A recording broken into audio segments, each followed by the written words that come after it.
One. Who's that? Mr. Hightower. Weller Hightower. Mr. Hightower. I love Aiken. It's where I grew up, went to school here, and I know the people real well. Aiken's been good to me. Weller Hightower is the only black member of the Aiken County Council. He, too, works at Savannah River, and he's a plaintiff in the lawsuit. What's been the reaction of your fellows who sit on the council with you? Quiet. Absolutely nothing.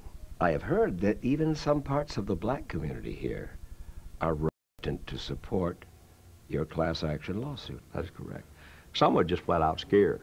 When Weller Hightower tried to advertise a march on behalf of the black workers in a local NAACP magazine, it was turned down because Hightower refused to remove accusations against Westinghouse. The local organization is so concerned about inflaming the power structure. Don't rock the white boat. That's exactly right. And the House has given the state chapter money, so they don't want to clip the string on that money. The NAACP denies this, but the lawsuit's most serious charges involve accusations that plant management put blacks in jobs that expose them to more radiation than white workers. Jimmy Walker was working around plutonium one day when a warning alarm sounded. In other words, you'd gotten some plutonium. In your lungs? Yes. In your nose? Yes. In your mouth? Yes. Scared? Yes. Scared to death, not knowing how to deal with this or what to think, because I was new in this process and I was never told that much about plutonium. Walker says he was told he had nothing to worry about. And it wasn't until 10 years later in 1988, just before Westinghouse took over Savannah River from the DuPont Corporation, that Walker was told he had received so much plutonium that he needed to receive special monitoring. In fact, it turned out to be one of the highest exposures in the plant's history. 10 years later? 10 years later. They called you in? Yes. And told you you had received a lifetime dose of radiation, so you shouldn't take it anymore. Right. In other words, they put you in a safe job then? No. No. What do you mean, no? I was placed right back into area to produce more plutonium. Jimmy Walker, who had received numerous awards from the company, says that for years he tried unsuccessfully to get a permanent job away from all radiation. But the management would agree to only temporary transfers, though they did try to limit his overall exposure. Walker finally retired at the age of 42 for medical reasons, having received nearly twice his lifetime dose of radiation. Do I understand that you now, when you urinate plutonium? Yes. Plutonium will be in my body even after death. Jimmy Walker, J.J. Walker. You know who he is. Mike, and I would like to discuss Mr. Walker, but as a result of rules of the court and for reasons of personal privacy, I just can't discuss any individual person's circumstances associated with his case. But in court papers, Westinghouse said Walker cannot prove that any of his ailments, including headaches, high blood pressure, and heart problems, were caused by radiation.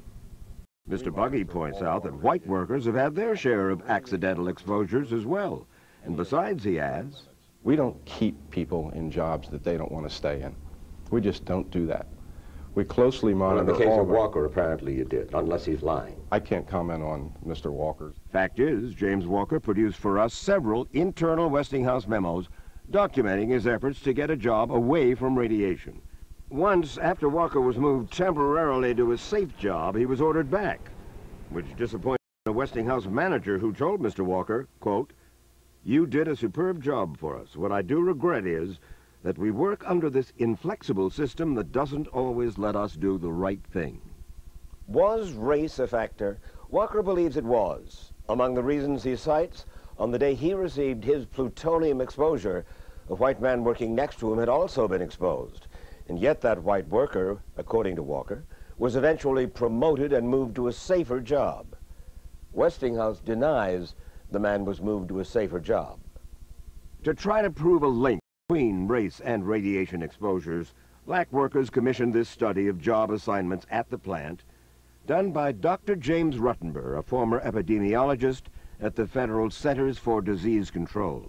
And he found that from 1991 to 1998, job placement practices at the plant put blacks in jobs that have higher radiation exposures than whites. That gentleman is a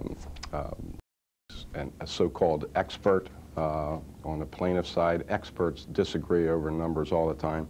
That may be so, but Dr. Ruttenberg is apparently so well thought of by the U.S. Department of Energy, which owns Savannah River, that they are currently paying him to perform another study at another nuclear facility. Dr. Ruttenberg examined 5 different building areas, and as each building grew increasingly more dangerous with more radiation, the percentage of black workers went up, he says, while the percentage of white workers went down. Yes, I understand. I don't know. I disagree with those conclusions. In court papers, Westinghouse cites their own expert, saying blacks did not get more radiation than whites, and they say that Dr. Ruttenberg's methodology was flawed.